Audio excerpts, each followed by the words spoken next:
اس کے بعد میں نے مظہر امام کا ایک افسانہ جو اس زمانے میں اپنی اسٹوڈنٹ لائف میں انہوں نے جو افسانہ لکھا، اس کے کئی کہانیاں لکھی، جو ایک کہانی ان کی چھپی مزراب میں 1948-49 کے آس پاس، وہ میں نے خدا بخش لائبریری سے، یہ پروفیسر رضا کریم صاحب نے مجھ سے کہا کہ بھائی انہوں نے افسانے بھی لکھے تھے، لہٰذا وہ افسانہ حاصل کریں، لہٰذا میں نے افسانہ حاصل کیا، میں انہوں نے بھی دیا بھی، اور بعد میں جب یہ خبر پروفیسر مناظر اشرف غانوی صاحب کو ملی تو انہوں نے اس افسانے کو بنیاد بنا کے آخر اس درد کی دوا کیا ہے، اس لیے کہ مظہر امام صاحب نے شروع ہی میں کہہ دیا تھا کہ میں نے شروع کے دنوں میں افسانے لکھے جسے میں نے ضائع کر دیے، صرف 2 افسانے کا ذکر آتا ہے، یہ افسانہ ان تک بھی نہیں ملا، لہٰذا میں نے خدا بخش لائبریری سے اس افسانے کو آخر اس درد کی دوا کیا ہے حاصل کی، اور جسے پروفیسر مناظر عاشق ہرگانوی صاحب نے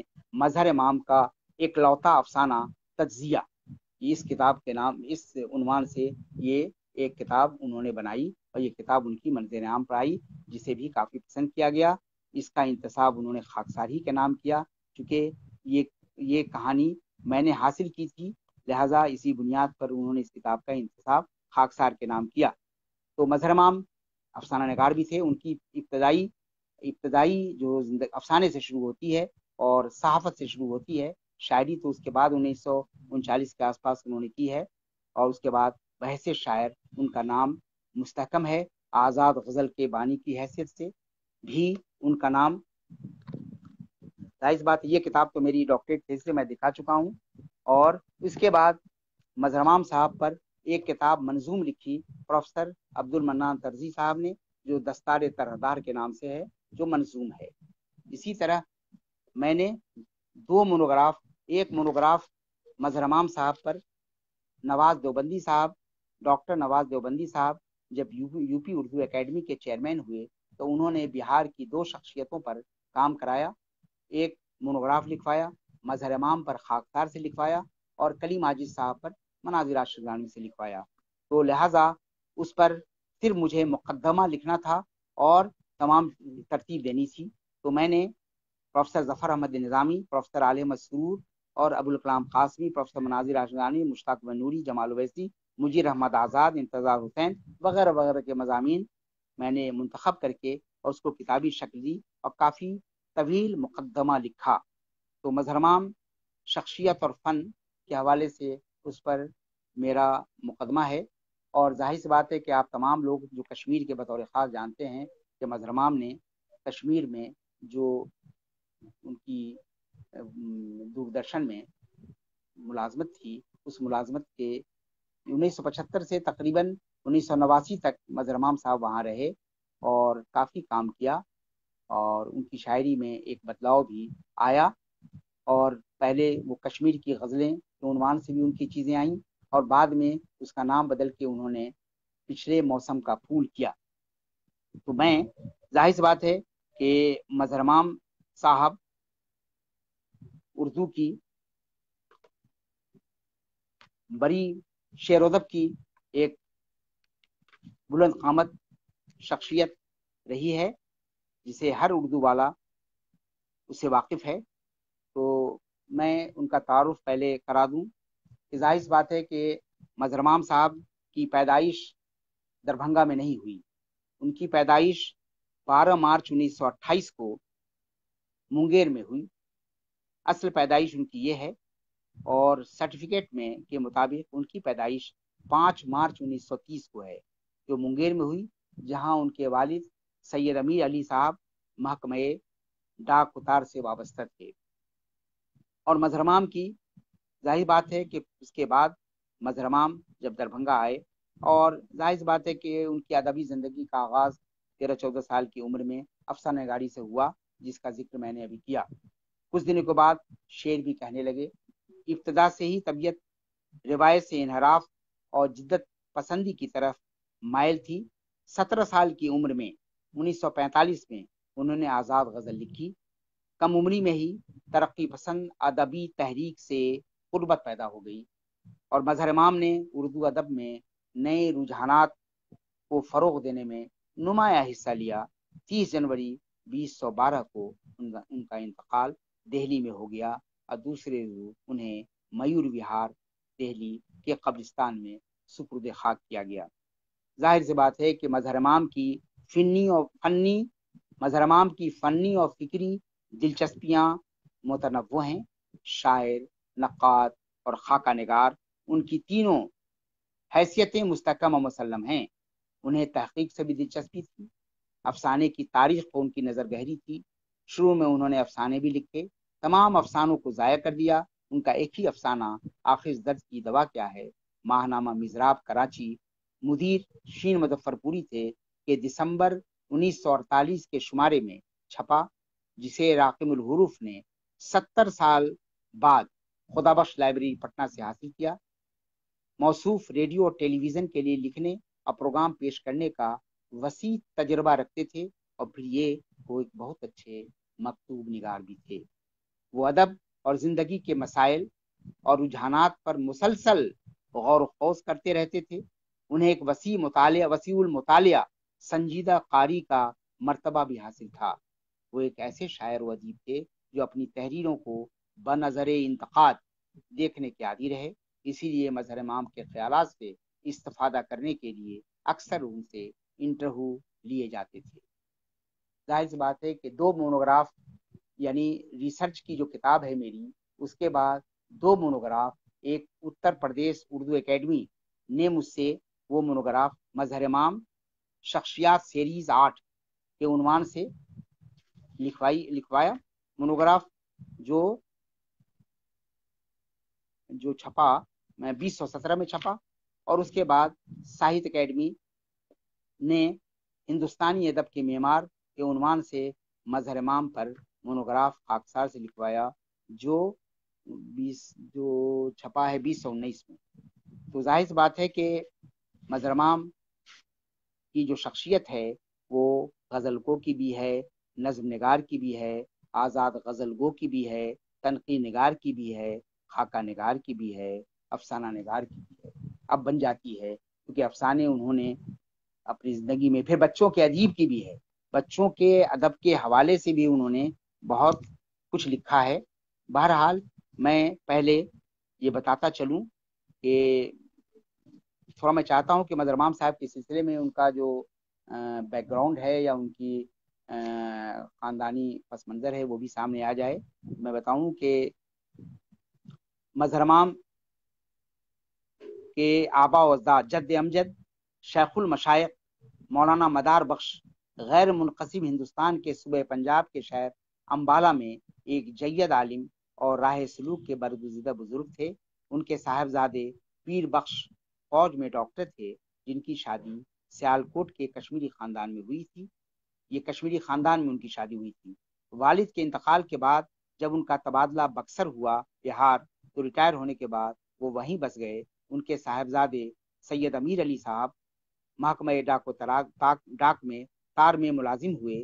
انہی دنوں ان کی پہلی شادی وہاں ہوئی، جس سے کوئی اولاد نہ ہوئی، اور جب انسپیکٹر آف پوسٹ آفیسز کی حیثیت سے وہ دربھنگہ تشریف لائے، یہاں انہوں نے مولوی عبدالعلی ناصری کی صاحبزادی سے دوسری شادی 1915 میں کی۔ ان کی بیوی سیدہ کنیز فاطمہ اس خاندان سے تھیں جن کا تعلق خانوادہ حضرت بدر عالم زاہدی چھوٹی درگاہ بہار شریف سے تھا۔ اس خاندان کے پہلے بزرگ جو دربھنگہ آئے وہ حضرت مخدوم شاہ محمد ناصر تھے، جو یہاں حضرت مخدوم شاہ سلطان اصفہانی کے مرید خاص اور خلیفہ تھے۔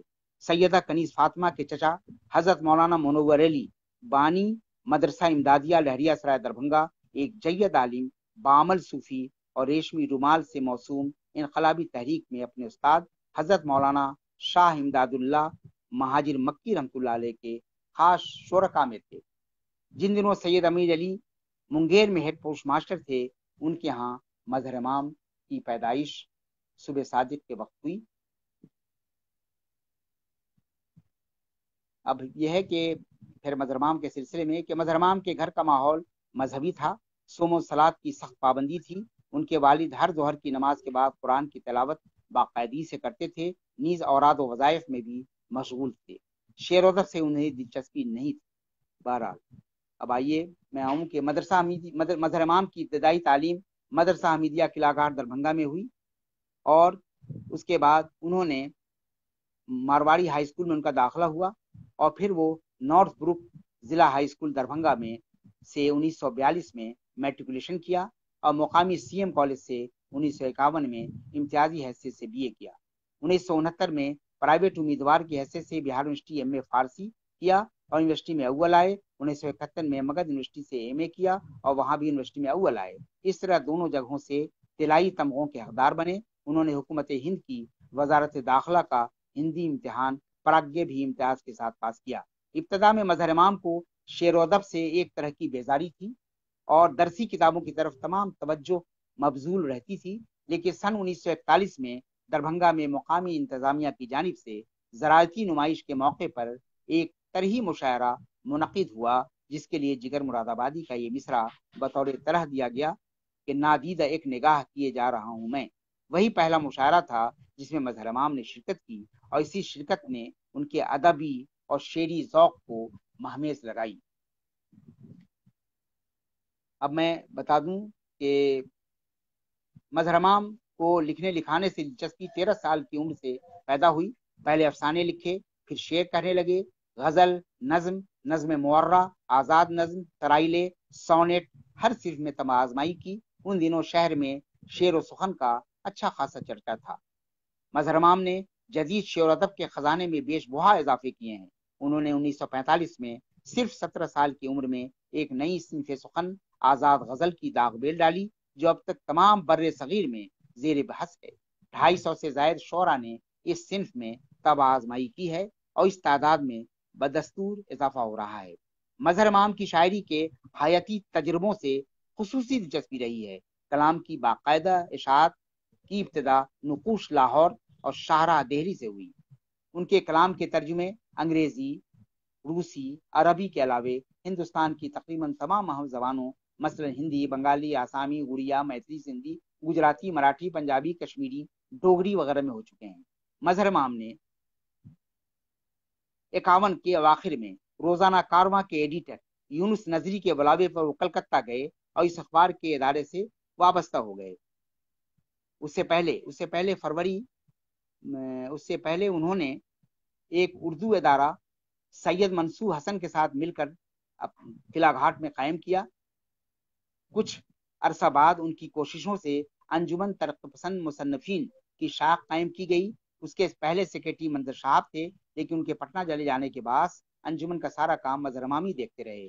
جنوری 49 میں انہوں نے منظر صاحب کے ساتھ مل کر ترقی پسند ادبی جریدہ نئی کرن کا اجرا کیا۔ اس کے 3 شمارے طویل وقفوں پر شائع ہوئے اور مقتدر ادبی حلقوں میں اس جریدے کی غیر معمولی پذیرائی ہوئی۔ کچھ عرصے کے لیے کمیونسٹ پارٹی کی سیاست سے عملی دلچسپی لی۔ فروری 49 میں مجوزہ ریلوے اسٹرائک کے پیش نظر انہیں گرفتار کر لیا گیا، جہاں سے 1 ماہ بعد بلا شرط رہائی ہوئی۔ اشتراکیت سے قربت سید منصور حسن کے علاوہ میتھلی اور ہندی کے مشہور شاعر و ادیب آں جہانی بابا ناگ ارجن اور اشتراکی رہنما آں جہانی بھوگیندر جھا سابق ایم پی سے تبادلہ خیال کا نتیجہ تھی۔ جب وہ یونس نظری کے بلاوے پر کلکتہ گئے، اس اخبار سے وابستہ ہو گئے، لیکن یہ وابستگی چند ہفتوں تک ہی قائم رہی، کیونکہ اخبار بند ہو گیا اور وہ بیکار ہو گئے۔ اس دوران انہوں نے روزمرہ کے اخراجات سے نپٹنے کے لیے ٹیوشن کا سہارا لیا اور مختصر مدت کے لیے انجمن ہائی اسکول کلکتہ میں اسسٹنٹ ٹیچر کے طور پر بھی کام کیا۔ جنوری 1952 میں ان کا تقرر C M O high school Calcutta میں ہو گیا، جہاں وہ دسمبر 98 تک درس و تدریس کے فرائض انجام دیتے رہے۔ کلکتہ کے زمانے قیام میں وہ ماہنامہ معاون کی ادارت کے فرائض بھی انجام دیتے رہے۔ سہیل گیا اور کہانی کلکتہ کی مجلس ادارت سے بھی وابستہ رہے۔ انہوں نے وہاں مختلف ادبی اداروں اور انجمنوں کو فعال بنانے میں اہم رول ادا کیا، نوجوان لکھنے والوں کو تخلیقی کاموں کے لیے متحرک کیا۔ 6 سال تک اردو اور ہندی کے ترقی پسند مصنفین کی مشترکہ انجمن کے سیکرٹری رہے۔ دراصل کلکتے کے قیام سے ہی مظہر امام کا تشکیلی دور شروع ہوتا ہے۔ دسمبر 58 میں مظہر امام کا تقرر آل انڈیا ریڈیو میں ہو گیا۔ 26 اپریل 1958 میں ان کی شادی وسیع احمد داؤدی کی صاحبزادی مبینہ خاتون سے ہوئی، جو مشہور داؤدی خاندان اور سرکردہ قوم پرست سیاسی رہنما مولانا شفیع داؤدی کی بھتیجی ہیں۔ کرنل محبوب احمد سابق سفیر ہند انڈونیشیا اور جرمنی، اور عزیزہ امام سابق ممبر راج سبھا، مظہر امام کی اہلیہ مبینہ امام کے چچا زاد بھائی اور بہن تھے۔ ان کی شادی کے موقع پر تاج پریس اور کلکتہ سینٹرل پریس نے تہنیتی نظموں کا ایک مجموعہ شاخ ہینا کے نام سے شائع کیا تھا، جس میں اس زمانے کے معتبر شعراء کے سہرے شامل ہیں۔ مظہر امام کو 2 اولادیں ہوئیں۔ صاحبزادے کا نام شہیر امام ہے جو ساؤتھ افریقہ میں ہیں، اور ان کی بیٹی فرزانہ امام جو کینیڈا میں ہیں۔ بہرحال مظہر امام کے بڑے بھائی حسن امام در تھے، جن کا میں ذکر کر چکا ہوں۔ اس کے بعد 1958 کے اواخر میں مظہر امام آل انڈیا ریڈیو سے وابستہ ہو کر کٹک چلے آئے۔ وہاں کے لکھنے پڑھنے والوں میں ادبی ذوق کو پروان چڑھا۔ وہ جہاں جہاں گئے وہاں لوگوں کو متحرک رکھا، شعر و ادب کے حوالے سے متحرک رکھا اور ایک زندگی دی۔ 1963 کے اوائل میں مظہر امام کا تبادلہ گوہاٹی ہو گیا، وہاں بھی انہوں نے کافی کچھ کیا۔ اس کے بعد ان کا تبادلہ گوہاٹی سے مظہر امام ستمبر 67 میں پٹنہ چلے آئے۔ پہلی بار جدید شاعروں کا ایک مشاعرہ انہی کی تجویز پر آکاشوانی پٹنہ سے سہیل عظیم آبادی نے نشر کرایا۔ نیز جدید نسل کے قلمکاروں کو ریڈیو سے متعارف کرانے، اردو خبریں نشر کرانے اور اردو پروگرام کے اوقات پروانے میں مظہر امام نے اہم رول ادا کیا۔ آکاشوانی سے مظہر امام نومبر 1975 میں دوردرشن کشمیر آ گئے، جہاں ان کی ادبی خدمات کا سلسلہ عرصے تک جاری رہا۔ تمام علمی و ادبی انجمنوں میں حصہ لیتے رہے۔ اقبال صدی تقریبات کو کامیاب بنانے میں بھی ان کا حصہ رہا، جس کی وجہ سے شیخ محمد عبداللہ ان کی بڑی قدر کرتے رہے۔ سری نگر میں ان کا فلیٹ ملکی اور غیر ملکی ادیبوں اور شاعروں کی بہترین آماجگاہ رہا۔ مظہر امام دوردرشن سری نگر کشمیر میں سینئر ڈائریکٹر کے عہدے پر فائز رہ کر 31 مارچ 1988 کو سرگزشت ہوئے۔ ان دنوں ریاست جموں و کشمیر میں حکومت ہند کی وزارت اطلاعات و نشریات کی انٹر میڈیا پبلسٹی کم کوارڈینیشن کمیٹی کے وائس چیئرمین بھی رہے۔